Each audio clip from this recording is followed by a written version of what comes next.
Yo, what's going on, everybody? Welcome back to another episode of Combat Conversations, and I'm your boy AG, aka the Boxing Guru, and I'm joined with my man, as always, kicking it back with my boy DB. What's going on with it, baby? Shit, not much, AG. How you been? Already enjoying the good weekends that we have. I think early in the year, I like, every part of the year has their specialty for sports and what they bring. What's beautiful about combat sports is it's year round. It's, it don't have no seasons. Football season ends, people get sad. The basketball fans, that season ends, they get sad. They got off season. There ain't no off season in this combat sports. I mean, you might have, UFC took a hiatus for about 3 or 4 weeks. That felt kind of a little different, but all in all, combat sports is here to deliver. Well, you got the holidays and the new year and all that, so that was kind of be expected. But no, other than that, there is no off days for combat sports. Hell, I think a lot of the times during the holidays, we happen to get a lot of good fights and stuff like that for the Christmas season. But, for right now, I think what NFL's obviously, on everybody's minds and stuff with the playoffs going on. So like I said, when that ends, that's definitely going to be a downer. But, for guys like us who enjoy the art, the sweet science of a combat sport, our seasons don't end. No, real quick. Is Patrick Mahomes is he better than Tom Brady? Oh man, we're gonna have to dedicate an episode to something like that. I mean, it's food for thought. I mean, it's not a blasphemous argument. So, he's still no, not to me. Short answer, not to me. But there's a case to be made. I agree. He's off to a hell of a start, but still got a ways to go. But no, with just everything going on, I thought I squeezed that in there for a couple seconds and get your opinion on that. Already, that's definitely a hot take. But now that we got our guys back, PBC's in the building with an amazing card coming up. I'm trying to get my Jim Lampley on there. I don't think it's really working. Tim Tszyu versus my man one time Keith Thurman. He's back, baby. My man Keith one time. I think people sleeping on my man Keith, man. Look, I'm catching some flack right now because I don't think this is actually a bad fight. I feel like the masses are not liking this. I don't know if they wanted to see Tank first. I don't know what the deal is, but and I get people talking about Keith Thurman not fighting in 2 years and he's getting a title shot right off the bat, and but to me, Tim Tszyu's an email champ anyway, so it goes tit for tat. So I'm actually good with this fight. I'm anxious to see how Keith Thurman comes back after 2-year layoff. Arguably, he won the Pacquiao fight after the knockdown, but my man Keith one time just need to step up and show what he still got, and I think he could. So it's gonna be a tough one. We got till March 30th. I'm waiting to see what we got, but with this, and then we got a deep card on it too. We're gonna get into that. Rolly and Pitbull, Sebastian Fundura's on the card. But what you think about PBC joining good old Jeff Bezos and Amazon Prime? Man. And they kicking off with a pay-per-view too. Ain't that some shit? Not even a subscription base. You still got to pay money for that. PBC. I'm gonna keep it 100. We should already know this. But I don't like the fight. I don't like Tim Tszyu and Keith Thurman. Cause I think Tim Tszyu is gonna win by destruction. I'm calling it now. By destruction. And I know you think it's going to be a little bit closer fight, but nah, bro, I don't think so. Because, obviously he's getting up there in age, I know in his last fight, which was 2 years ago, obviously he's not in his prime, but he didn't show no aging, he didn't show he was washed. But bro, I just think Tim Tszyu is going to be too much for him. I do. And after he breaks him down, I'm not saying Tim Tszyu is going to beat him in under 5. It's going to be over the course. He's going to methodically break Keith down. And I think he's going to get him out of there in round 9, 10, maybe 11. But bro, I don't like it because after my man Tim Tszyu puts Keith sometimes Thurman's dick in the dirt, nobody's gonna give him credit for it. Nobody. They're gonna say he was old. Yeah. They're gonna say he's coming off a long layoff. Oh yeah, that's definitely gonna be the narrative. And that's another reason why I'm taking Tim Tszyu. Obviously, is because if you look at the recent fights of fighters coming off long, extremely long layoffs, the Josh Taylors, the Errol Spences, the Jermell Charlos of the world, Stephen Fulton, whoever, like bro, they all get in there and lay a goose egg. They don't put on a great performance. So I like Tim Tszyu. I think he's gonna put on another good performance. And all in all, cause I don't like that fight for Tim Tszyu at all. I don't. And see, I think any type of fighter that we still hold some type of value in, that we needs to see come back in some shape or form, maintain in some shape or form, I think is a fight that really needs to kind of be matched up. So, and not all of them need to be, some more than others. But in this case, I mean, some of them, we was arguing when we wanted to see Keith Thurman versus Boots. Is that more of a fight we would want to see? I mean, Keith, if Keith is still in the game, if one time's still in the game, he's got to fight somebody. And we sure as hell don't want to see him fight no tune-up. I mean, Mario Barrios is about as low as we was going to go. We definitely don't want to see him fight a no-name. So it's got to be somebody, but yet is Tim Tszyu too high? Him being a champ, people talking about Keith Thurman getting a title shot right off the bat. So where do you fit him in on what type of fight is he supposed to get, or what type of fight would you want to see Tim Tszyu up against versus Keith Thurman? Who would you, if you had a better matchup for each of them, who would that be? I get what you're saying. Like, you don't want Keith Thurman to fight a tomato can, but maybe like an up and coming prospect. I'm not necessarily calling Keith a gatekeeper, but I want to see him have a fight where he can show like, okay, I'm still one of these dudes, whether if it's at 147 or 154. Like, he can show, hey, I'm still one of the top dogs in the world. I'm not necessarily saying he's got to go against a tomato can, but I don't want to see him fight Tim Tszyu right off the bat, because I just think it's going to be a bad look. Now, obviously, this is the fight game. Anything can happen. Like, he might be listening to us right now and saying, fuck you, DB, and go out there and put work on Tim Tszyu. I don't know. That's what I'm hoping. But that's where I see Keith Thurman at right now.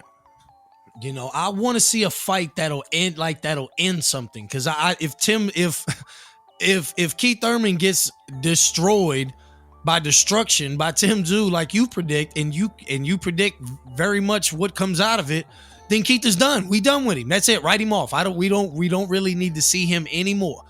We don't need to see these long layoffs, and I'm really not sure we'd be interested in even seeing him making a comeback 6 months after that. I don't know, but I guess that's where I sit, and I don't mind them type of fights. Now, if Keith Thurman goes in and handles Tim Tszyu, then we'll know that Tim Tszyu maybe wasn't on that level yet.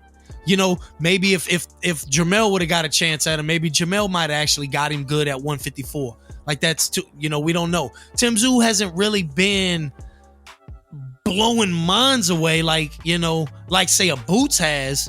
But yet Tim Tszyu's resume is a little bit better, and he's performed a little bit better in bigger competition. So that's why we give Tim Tszyu the nod. But I think this is the type of fight that'll answer a question and that we could write off. So that's why I'm cool with it, because if Keith Thurman goes ahead and gets annihilated, like you say, or even just gets beat very handily, then I think Keith is done, and we don't really need to see him, and that ends that, and we'll be off of that bandwagon, and then we can go ahead and keep going with Tim Tszyu. So let me ask you this.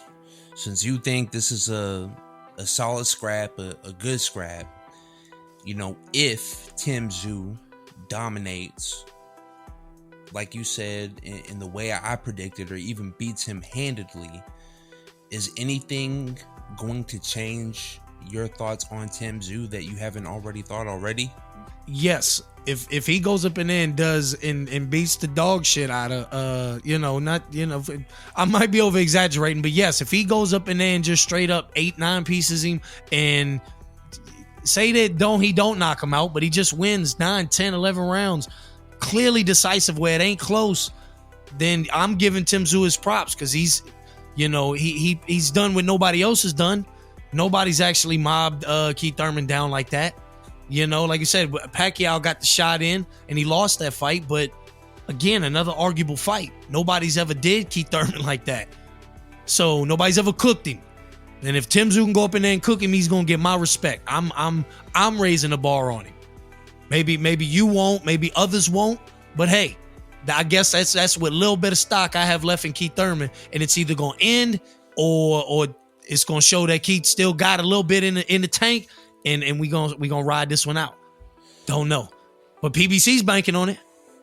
I respect that. I do, and I'm not trying to come across as a Keith Thurman hater. I mean, I know we joke on him a lot, but I want to see him still be that dude. I still want to see Keith be that guy, but I'm just not seeing it.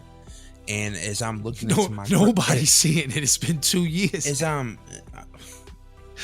The dude ain't been fighting. Ultimately that's why, bro. Like you know said, what I mean. Ring rust just bro. don't get. Ain't nobody seeing it, bro. Captain Obvious over here, like, right. Bro. You know what I meant. But like, as I'm sitting here looking into my crystal ball, bro, and again, I know I sound like a broken record, but after Tim Tszyu puts Keith into the fucking canvas, I do. I don't even think it's gonna be close. Bro, I can just see the narratives. I can just see he's gonna be too old, long layoff. Like, I can see it. You making a lot of sense. I get you. You making a lot of sense. I mean, like I said, I'm telling you how I'm seeing it. But yes, there's already you could see the pre murmurs already, like all this bad fight. Even if they're not thinking Tim Tszyu by destruction, they definitely already talking about how this is some bullshit, and that Keith Thurman ain't been in there in 2 years, and that he's about to lay an egg, like you said. And ring rust don't age well, it really don't. So that's what we in for. So you right, but what we gonna see? I guess that's why we want to see it. Just gotta wait and see. Only time is gonna tell. And then it's trying to support the co-main with the face of boxing, and that's Rolly Romero. Rolly's the best champ in the game, cuz pound for pound. I've been saying that. Bro, my alter ego has been saying that. Stop. I break him out when the situation's right. And him going against Pitbull Cruz, I'm sorry, Eastside Cruz, because he been ducking Ryan Garcia, and Oscar de la Fishnets. Did he trademark that yet? Can we say that? Can I say that? Is Oscar coming for us? I don't know, bro, but bro, I don't like Rolly. I don't. Like, I know we joke a lot with a lot of fighters, but I don't know. Rolly's growing on me, bro. Like, bro, not only does he not do anything for me, when we talk boxing sense, but just in general, I don't like the dude, bro. I don't. Like, he's without a doubt the worst champion, the worst active champion in boxing right now. I'm gonna be honest. I'm actually surprised he's defending his title, because I literally went on record on Twitter saying I don't think this dude is gonna defend his title at all. I felt like he was just gonna try to hold it as long as he could, fight at the catch weight until the WBA stepped in and was like, all right, we about to take that bitch. But I mean, Eastside Cruz, it's not formidable. Obviously, it's formidable. It is. He should lose. Yeah, he should. And if he does beat Pitbull, I mean, bro, people putting a lot of stock in Pitbull Cruz. They saying there's even some out there saying he should have beat Tank. I think a lot of cards went 115, 113 regardless, even if you scored it, Tank. That's a close fight. Let me ask you this. All right. If Rolly wins, let's say he outboxes Pitbull, and I'm not saying he dominates him, but like, let's say he's definitely not gonna dominate. Let's say he gets out of there, he squeaks it out. Does Tank's resume age well, or does it age like pure garbage? Well, Tank's in a win-win situation because he didn't already beat both of them. So I get that, but it's like, bro, if Pitbull loses to Rolly, to fucking Rolly, that's not going to be a good look on Pitbull's resume. That's for hot damn show. But it's like, and it's definitely going to improve Rolly's resume. But I just can't see that happening either way. I mean, I'm thinking Isak Cruz is going to go ahead and eventually knock his block off. It's going to happen. He's going to catch something. Rolly's going to sleep. But if he does happen to go in there and squeak out a victory, I mean, I guess a little bit. If we had to pick, I think it'll age a little bit worse if Rolly does go up in there and beat him because, I guess he got the knockout on Rolly, but if Rolly goes up in there and does something against Isak Cruz that Tank couldn't do, that might hurt a little bit more. But if Isak goes up in there and does to Rolly what Tank already did, then it's like, well, we know Rolly was trash, so yeah, Cruz obviously was going to do that. So I think it would age a little bit worse if Rolly somehow, some way, somehow won this motherfucking fight. Bro, I'm rolling with Isak Cruz, and I do think he's gonna win. But yeah, he should win this fight. Pitbull is a better fighter than Rolly Romero. I just hope, bro, he gets him out of there in 4 or 5. Like, I know it's not gonna happen. I'm not saying he can't knock Rolly out. I mean, obviously, Tank. I think he is going to knock him out. It's whether or not Rolly. I don't think, regardless, I'm not so sure Rolly could go up in there and outbox Isak Cruz for 12 rounds. I don't know. I think a game changer might be if Tony Weeks is reffing that fight. That might be a game changer. It could be. It's going to stop early either way. But I don't know if Tony Weeks is back on full championship permission back yet. Don't even get me started on Tony Weeks. It's the last couple fights. I mean, and even he's the reason why Rolly's the champ. We joked over Grandpa, who come back and got a good stoppage. Rolly's not.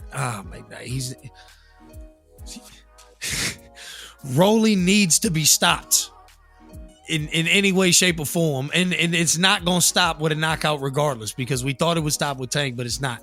And but Rolly is growing on me though, so I'm in a way I'm kind of pulling for him. I don't think he's gonna win, but if he did win, I'm pulling. I'll be like, all right, let's go Rolly. It's just something. I don't know. He's consistent with it. You can't hate on the consistency that he brings. You anticipate outlandish shit for him to say. So like, can you hate on him when it comes out, when you actually hear it come out of his mouth? Bro, you already know I don't like the dude, so I just want to see him lose. I don't want to see him as champion. You can call me a hater, whatever, but Rolly, he's not good for boxing at all. Nah, I think or he draws headlines, and so if he could snag a casual here and there and get him become a boxing fan, I guess he ain't too bad. I don't think he's running anybody away from the sport. I don't think he's that bad, but it is what it is. But that's a lot to mix up in the 135, 140 division. Anybody moving up. So Rolly being the 140 champ, if he could get it done, or if it's Isak Pitbull Cruz could get it done, are we looking at unification bouts in 140 with Tio and Haney? How's that 140 shaping out? I don't know, bro. I mean, well, first of all, do you think Haney is ducking the competition? Do you think he's ducking Mateus or Tio? Nah, I mean, we're gonna wait and see, because I at this moment I will say I am reserved to calling Devin Haney a duck at the moment after his last couple fights. You know, it's just kind of I feel like, okay, Kambosos was almost a no-brainer. You know, a lot of people didn't put too much stock into Kambosos already. So knowing Devin Haney's a man that potentially could have been avoided, we give Kambosos his credit for stepping up and fighting Haney when Loma wasn't available. But I felt like that was a no-brainer for Haney. He comes in, gets the rematch, does the job both times. Then he fights Loma. We give him that, and then comes back, fight Regis, give him that. So I'm hesitant to go ahead and label any type of duck status on Devin Haney. He's earned my respect on the resume that he's brought to us recently. So I got to give him that. But like Tank, nope, I can't. You know, Shakur still needs to step up in there and get it done with one or two more. And even then, if I respect the De Los Santos fight, but give me more if you're gonna fight De Los Santos in that fashion, because it didn't give us much to go on. So for the 140, and T.O. stepped up and fought Josh Taylor. So I'm anxious to call him. You know, I don't want to label him. At the moment, Shakur and Tank seem to be the two that are lagging behind, and they carrying that duck status more than the other guys for 140 for me. So I'm waiting to see how they mix it up. Do they want to come at Devin Haney? Because Haney showing me his last couple fights, he wants to smoke. No, I agree. I do. You know, obviously Regis ain't no slouch. Despite, I don't care what anybody says.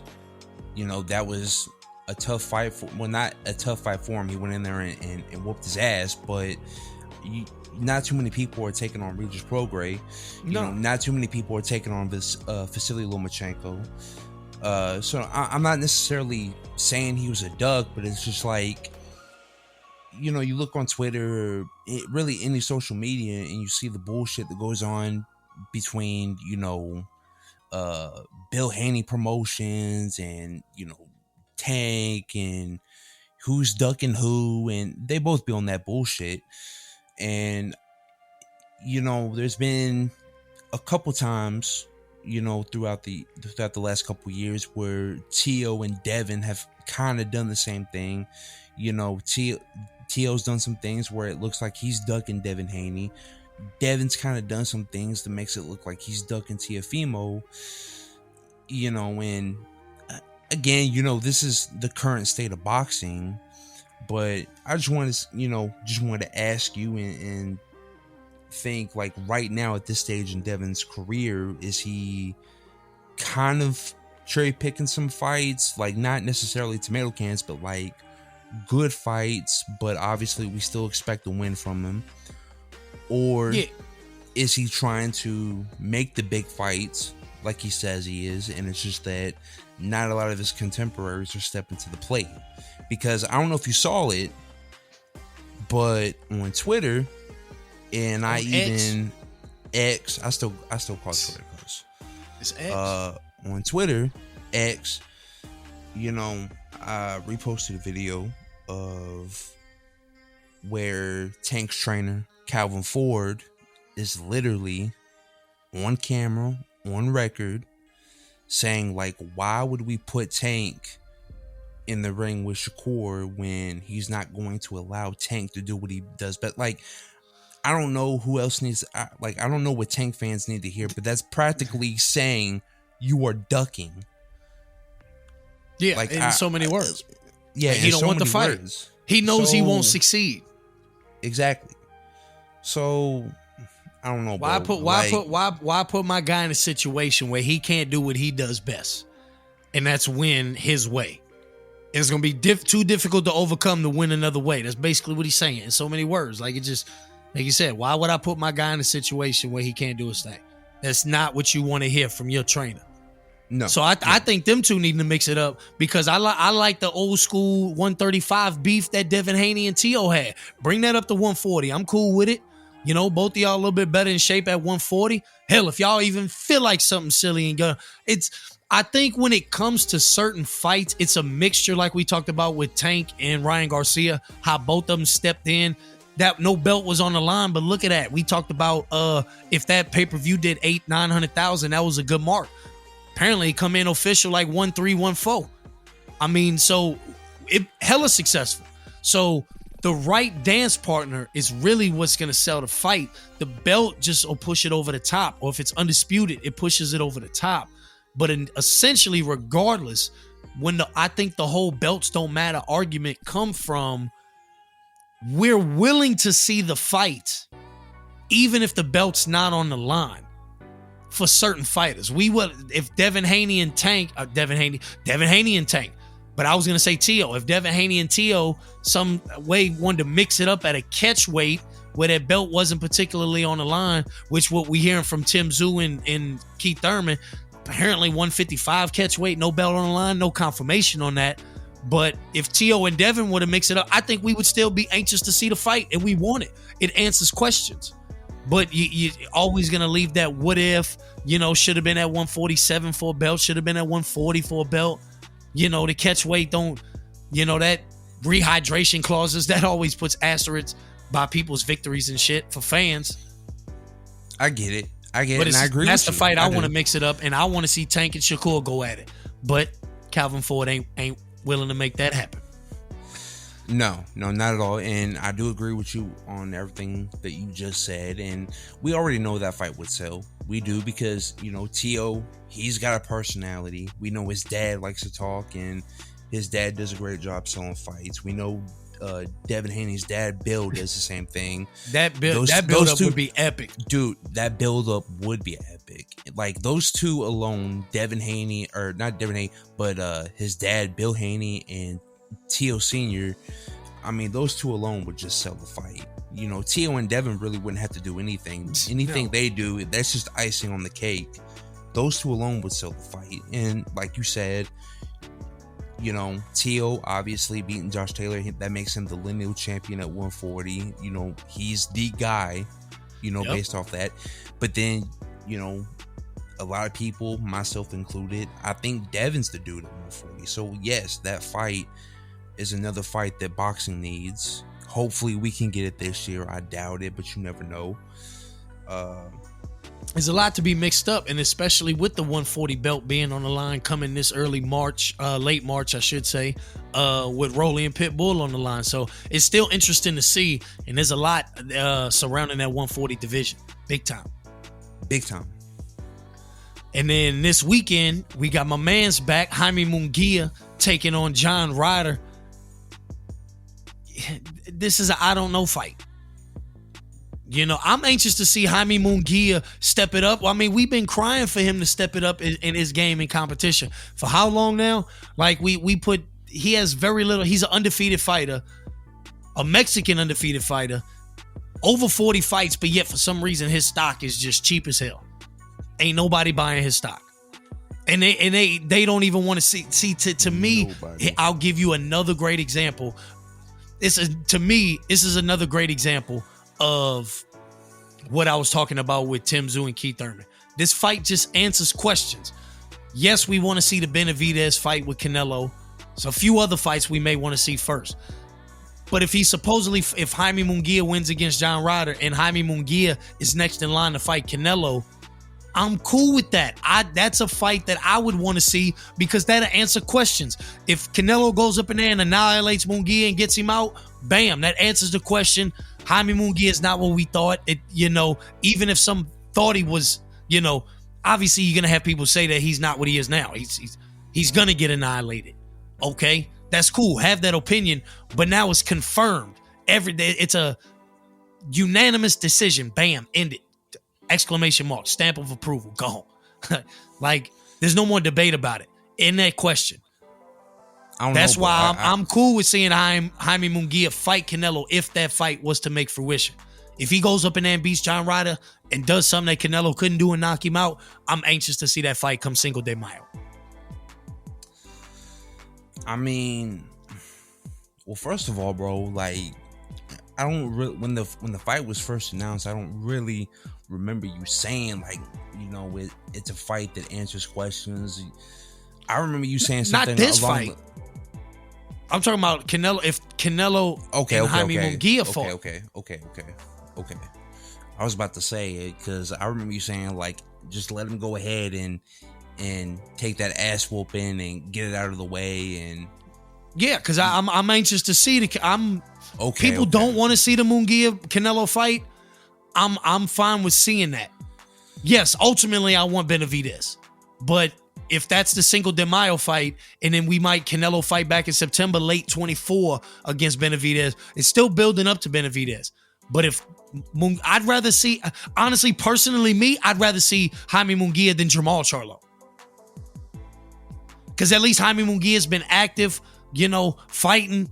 It's the question of, come on, bro, fight somebody who we want. And Jamal's the mental, him being inactive. I'd rather see Jaime Munguia second behind David Benavidez.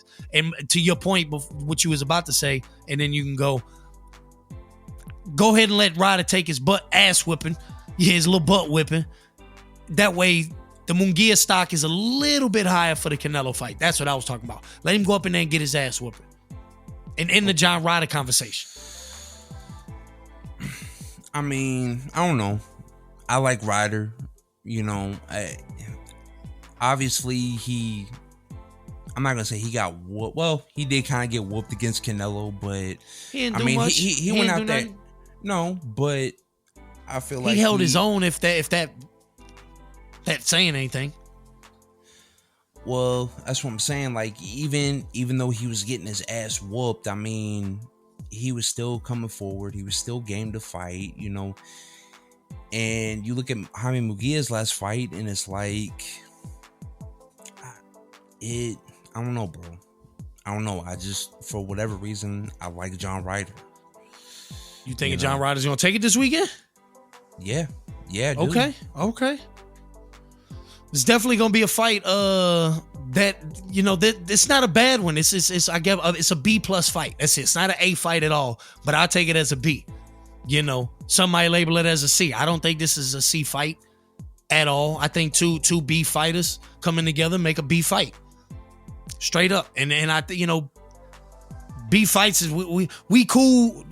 We want to see A+ fights, but you can't overdo it, because then you don't have that many to put out there. If you giving everybody L's across, then all of a sudden I guess you got nobody to hype. But we still want to see the best get in there and mix it up.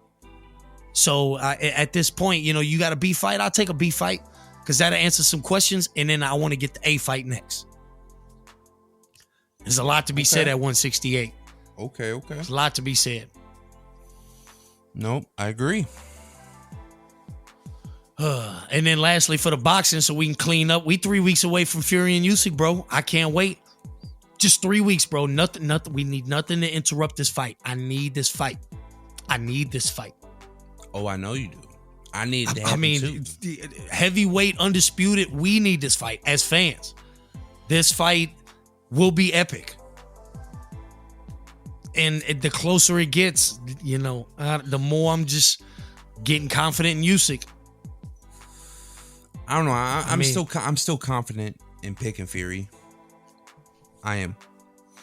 And I know that might seem a little off, because I do think that he did lose to Francis Ngannou, but I don't necessarily, like I said on the last episode, I don't really think it's because Tyson Fury's not any good or he got exposed. I just think he didn't take Ngannou seriously. He thought that here's this guy coming over from MMA. He's looking for a bag.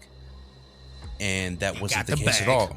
Yeah, he got the bag, but that wasn't the case at all.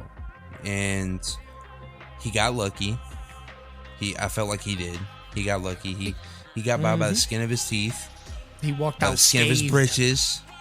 And, again, I also alluded to this on the previous episode.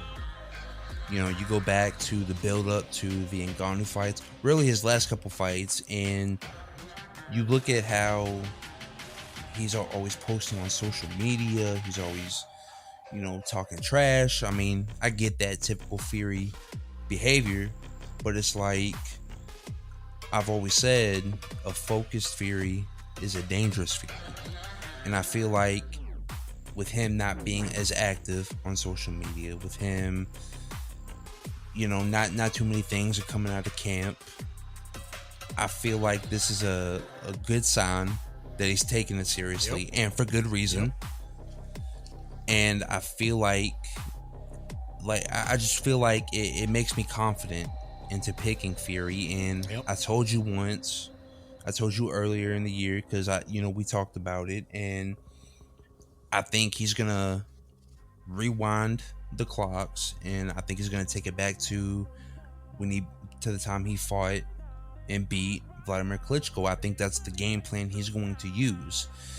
And no way in hell is Fury gonna come in 260, 270, 280 and try to just lean on him. Like Usyk, he's too elusive for that. He's too slick for that. He's, his feet obviously at the top, elite.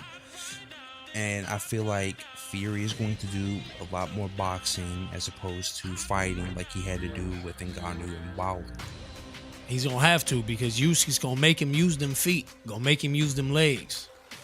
I mean, it's the footwork between Alexander Usyk and Deontay Wilder is night and day. Like, I don't think anybody's questioning that. No. But to my point is, you talk about come in focus. He's got to come in a different style. This is, to me, hey, if Fury comes in, gets his dub, the props that I'm gonna give him will be unreal, because my point is like, if you can adapt and get two victories like that over two highly touted heavyweight champs with two really completely different styles, and we talk about Deontay Wilder, clearly gets outboxed a lot of the times, but that right hand is certified. And even in losses against Fury, he's shown that that right hand's for real. You just met a man who can get up from it and keep delivering. Nobody else could. Even if they was up on the cards and they got hit with that right, it was over for him. Night. But Fury kept coming back. I don't think Usyk has that. We know Usyk doesn't have that one-punch knockout power. But what Fury's going to have to do to adapt with the footwork that Usyk's going to bring and the style that he's going to bring, if Fury can overcome that and show that he's elusive like that and can break that down over a smaller fighter, to me, that's going to speak volumes. So I'm anxious to see what Fury could bring with a different style like Usyk. I guess I'm kind of leaning on Fury not being able to do that, but if he can, it's going to be one for the ages. I got Fury by decision. I do. And I think it's going to be 8-4, 7-5. Okay. We still got about 3 weeks. 3 weeks to make our stamp certified approval decision. Mail it into the offices. I don't need 3 weeks. You don't need 3 weeks? I mean, hey, what if, training camp, what if all of a sudden comes out that Fury got knocked out in sparring or something like that? We don't, I'm just saying, Well, he didn't get knocked out, but there have been reports that he got knocked down. He got knocked down, but I don't know. You know what I'm saying? Jai Opetaia was giving him that work too much, and they was like, hey, you're gonna have to pack your bags, buddy. Can't be showing up the master like that. That's that's law number 1, bro. You don't know the 48 laws of power? Come on. And then Jai Opetaia, Breeders 2's coming up. I'm anxious for that.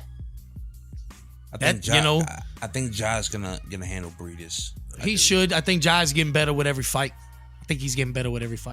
I mean, he's already he's already on my pound for pound list. If he's working with Fury and sharpening that, he should put Breeders to sleep, because he's touching 40 and he ain't look good his last couple fights. So yeah, I know you like some Jai Opetaia. I like him too. So it's gonna be good to see. Mm-hmm. And last but not least, last week we had a great return of the UFC to the pay-per-view. My man Sean Strickland and Duplessis. Robbery? No. No. Okay. It was a good fight. Good fight. I'm not gonna be mad if you thought Strickland won, but I thought, because I did think Strickland won. I think he won that. A lot of people thinking he won that. I want to say like 57% think he won that. No, I had. Excuse me. It was a good fight, though. You're right. He walked Strickland down. He did well with his combinations. I mean, Strickland couldn't really utilize what he wanted to do. He couldn't utilize his game plan. And I just felt like he came in prepared. I felt like he was able to neutralize what he did best, and he was able to take it home. Yeah, it was definitely one of those fights that I feel like you had 3 swing rounds in there. Duplessis' best round, I think, was the second round, if I remember correctly, where I feel like that's one round of the 5 where it's like you can't really give it to the other guy, And when you got a lot of swing rounds in there and you got 3-2 fights, come on, man. Even on the boxing side, when you got 4 or 5 swing rounds, if it's a swing round and somebody else gave it to the other guy, it's a swing round. Hey, that could swing the card 3 or 4 rounds. So when you're dealing with a situation in UFC where you only go 5 and you got a 3-2 card and it was a good fight and you got some swing rounds, can't be streaming robbery on that one. You got to go ahead and step up. You got to beat him. But you're also looking at it as Strickland was the champ. Did he go up in there and go enough to take it from him? That's a different argument. That's why a lot of people say you got to go take it from him. Mm-hmm. So that with it being a tough fight like that, a lot of people didn't think he went up in there and took it from him at all. Well, so let me ask you this. So, and we've kind of talked about it a little bit. So, like, how in boxing, and it's probably not the best analogy, but hopefully you'll get where I'm coming from. So, like, how in boxing you talk about how if you, in a certain round, like let's say you're in round 1, 2, 3, whatever, you're outboxing whoever you're fighting for a good 1.5 minutes, 2 minutes, and then the last minute or even the last 30 seconds you get knocked down, judges will give you the judges will give that dude a 10-8 round, even though for the majority of the round he got outboxed, right? Yeah. So and now it's supposedly like a commission rule. Yeah. If you scored a knockdown, now it wasn't a rule prior to it. Now it's a rule. Yeah. Which I'm a rule and I'm against. Well, the reason why I bring that up is because in the UFC and MMA in general, getting a takedown in control time, it's kind of the same thing. Like, there have been countless fights where if somebody gets a takedown and they do, we call it laying and praying, which I'm not saying that's what Drakus did, but it's like snoring.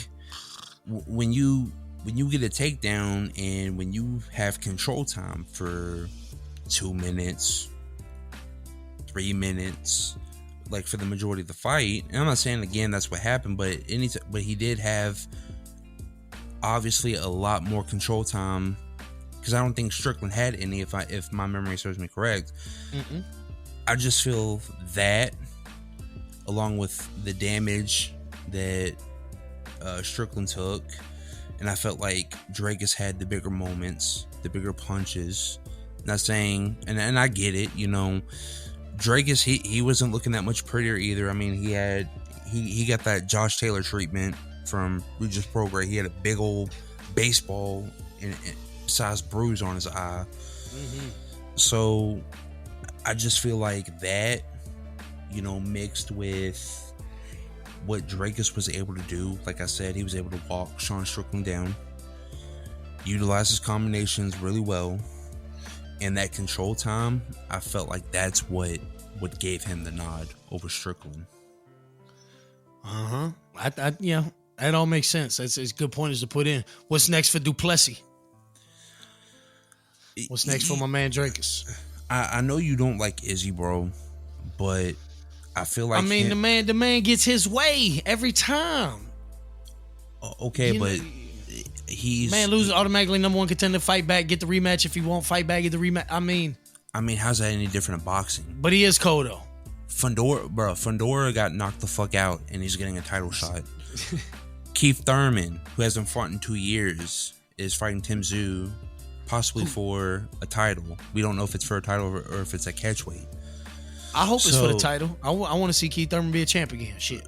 I mean, Izzy's one of the bigger stars in the UFC, so of course he's gonna have those privileges. But if I'm Dana White, bro, I would make Drakus and Izzy, and I would put that fight in Africa, and I think that fight would sell really well because, you know, Drakus tries to make it a point where, you know, he's the real African and Izzy's not, and bro, I just think the build up to that would be nice, bro.